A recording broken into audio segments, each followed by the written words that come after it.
Hello, I'm Laura Rogers reporting from the Microsoft 365 Community Conference here in the Community Lounge, and I'm talking to Sue Hanley. How are you, Sue? I'm great, Laura. How are you? Great. I hear you're an expert on knowledge management in SharePoint, and you taught a session about that. What was your session about? So I really wanted to talk a little bit about first, what is knowledge management? Why should people care about it? And, we had a tool or technology in the suite called Viva Topics that sort of died a little bit about a year ago. And so now we have to think about, okay, so we don't have this vision for knowledge management with Viva Topics. What else do we have that can deliver on the promise of knowledge management to all the organizations in the world that really care about bringing the right knowledge to the right people at the right time in the right format and just in the places where they're working. And so how do we need to think about that? What superpowers do we already have? What does Microsoft 365 bring to the table? And then what do we as organizations need to do to take advantage of those superpowers? That is fascinating. So what is the difference? This is sort of a philosophical question. What is the difference between having a bunch of files that you upload to SharePoint and just searching for them and having an actual knowledge management solution in SharePoint? What is kind of how do you define that, and how do you get people to kind of think about their data that way? Yeah, that's a great question. So in the Microsoft 365 suite, I think SharePoint is really the hero for explicit knowledge. So think about this, like we have knowledge in the organization, some of which that's written down and that we can take advantage of with things like Search Engine and Copilot, and to understand sort of what things do we know about. And then we have all this other knowledge that hasn't yet been written down, and the way that it comes out is in conversation.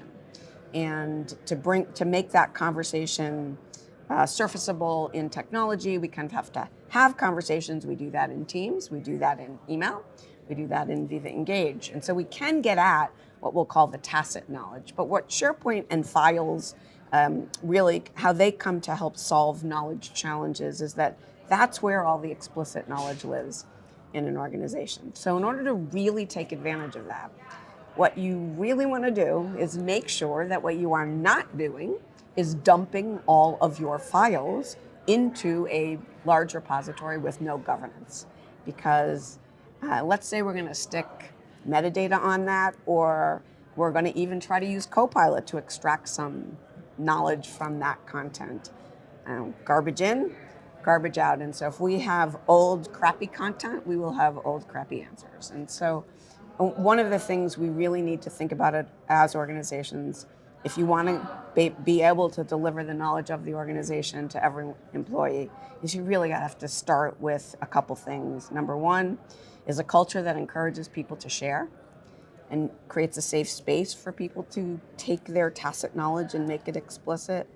Then you have to think about the process of how do we encourage people and where do we tell them to put that content? How do we make sure that they are not using naming conventions that allow us to very quickly undiscover that valuable content, with names like, .v1, .v2, .final, .really They're final, still doing that? .this time I mean it.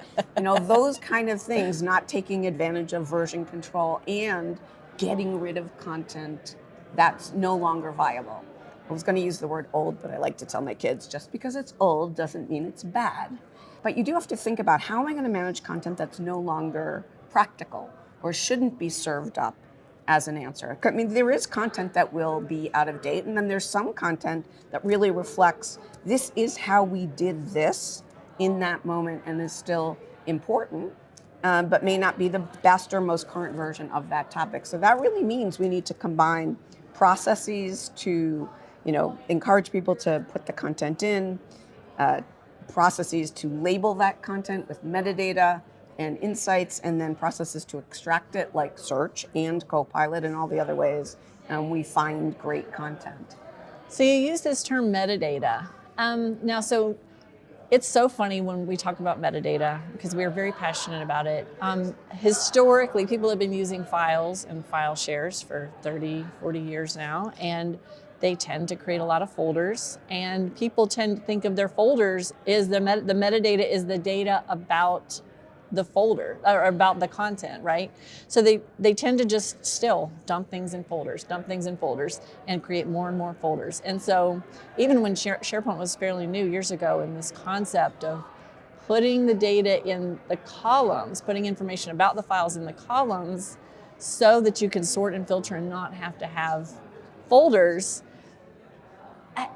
Are we giving up on that? Are people actually doing that, or is it more automated? Now do we have technology that can not worry about whether people are, the end users remember to put metadata on files, or is it all coming together? So I think the answer to that is ish. I mean, I'm not going to use it depends, because we always say things like that. But, when you think about it, folders aren't the F word. I mean, they aren't evil. They're not going away. No, and they're not going away, because it's a metaphor that really works. And, when Microsoft Teams came into the family, every channel in Teams creates a folder. So you're not getting rid of them. They're a nice security construct, because I don't like item levels. I mean, I don't like to put individual permissions on files, so I'd rather put them on a folder if I have to uniquely permission things. What's really evil are nested folders.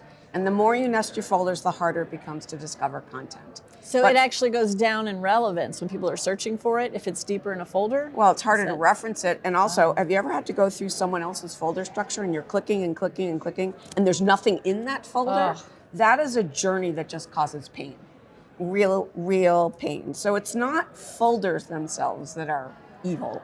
It's nesting the folders and not really thinking about that maybe there's an alternative way to present that information. So first of all, we have the premise that folders aren't bad, but you have to use them in smart ways. Second of all, folders can be limiting, because you want to have one version of the truth. So what if a file belongs to two folders? That's a big uh-oh. Now you wish you had metadata. So if you can avoid folders, you do. You have to have them. You think about, why do I have them? And you try to avoid nesting those folders. But then we still want to say, oh God, but I'm an information architect. I'm required to love metadata. You are, of course, as well. And so just because we love it doesn't mean everybody does. So I think we need to think about, can we use technology to add that metadata? And of course, there's lots of different ways we can do that.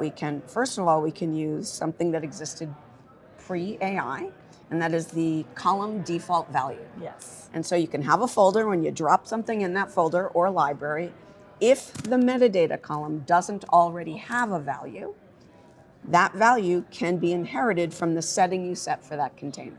So that's a really good one. But it will never override a value that's already there. So it's not a perfect solution, but it's a good one. And we don't have to harm any humans in the tagging of that content, because we can auto tag it. If there's if the folder and the tag are aligned, that's the whole point. So we can do that. We can also use the magical folders with superpowers, document sets, because document sets auto tag and will override whatever the prior metadata was. So if you borrowed a PowerPoint that was tagged for project A and you drop it into a document set for project B, it now gets associated to project B instead of A. So that's another way. And then of course we also have magical AI solutions that we can also use to help get metadata in. We can train our documents with machine learning if they're semi-structured, and then automatically extract metadata from the content of the file. And then we can also use autofill columns to magically understand our content, suggest metadata, and then fill it in. I can't wait to try that. Yeah, super, super cool solutions. Now, I just described them from sort of free and easy all the way up to you're going to pay for them and you want to think about them strategically. So you may not use them on all of your content, but on the content that has the highest reusable value, to tie it back to knowledge management, reusable value for your organization, you really want to think about, how can we make sure not that we just get it in, but that people can get it out in meaningful ways. Great, and I think of things like company policies. It's like one of the most common things that people do that with. So that's just kind of, if you're watching this and you're wondering what would we do this for? Why would we do this? It's think about concepts like that. Like, well, you did a webinar or a power hour on a policy center. I'm like, oh my God, I really have to do that, because I talk about it all the time. And what had prevented me from doing that actually was I build them all the time, by the way. Every client has a policy center when I build their intranet, and but you can't take their policies. That's proprietary information. It wasn't until Copilot, write me a time off policy so that I could generate a whole bunch of policies, drop them in a traditional policy center structure and assign ownership and put metadata on them. And then, of course, write an agent to ask to questions. really bring it to life. And then in my same policy center demo, I say, well, before flexible sections, here's how I might present the policy center. Now, here are 3 different other ways I can bring my policy center to life so it doesn't feel so boring and policy-ish, I guess. I love the way you tied that all together with knowledge management, metadata, policies, and then the intranet. Promo for you. And the intranet. Thanks, Sue. And the intranet. It's been so good chatting with you today. Thanks so much for having me. I'm Laura Rogers. Wrapping it up, we're at the Microsoft 365 Community Conference. Check out more of this great content on the Microsoft Community Learning channel on YouTube.